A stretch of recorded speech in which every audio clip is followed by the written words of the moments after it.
Last వీడియోలో చెప్పినట్టు 2 days అయిన తర్వాత నేను కొండకెళ్ళానండి. వెళ్ళిన తర్వాత బాధపడుతూనే దర్శనం చేసుకొని బయటకొచ్చి అన్నప్రసాదం కోసం అని చెప్పి కిందకి దిగుతూ ఉంటే నాకు ఒక పెద్దావిడ అక్కడ కలిసారు.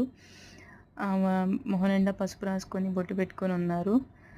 అయితే ఆవిడ నన్ను అడిగారు, "నువ్వు ఒక్కదానివే ఉన్నావా అమ్మా?" అంటే అవునండి అన్నాను. అంటే మేము హోమం చేపించుకున్నాము. మా వారు రాలేదు. నేను ఒక్కదాన్నే ఉన్నాను. నా దగ్గర టికెట్ ఉంది. నాతో పాటు రా అని చెప్పి ఆవిడతో పాటు భోజనానికి తీసుకొనెళ్లారు. వెయిటింగ్ హాల్‌లో వెయిట్ చేస్తుంటే, "ఎందుకు అలా ఉన్నావు? డల్‌గా ఉన్నావు. బాధపడుతున్నట్టున్నావు. దేనికో ఎందుకు?" అని అడిగారు. అడిగితే సరే అని చెప్పి అమ్మవారే అనుకోని నేను నా బాధనంతా చెప్పేసుకున్నాను. చెప్పేసుకుంటే ఆవిడ ఒకటే మాట అడిగారు. "ఎందుకు కంగారు పడతావు? అమ్మకి చెప్పుకున్నావా?" అని అడిగారు. చెప్పానండి. చెప్పుకున్నాను అమ్మవారికి అన్నాను. "మరి ఇంకెందుకు బాధపడతావు? అమ్మకి చెప్పుకున్నావు గదా! అమ్మే చూసుకుంటది. తగ్గిపోతదిలే.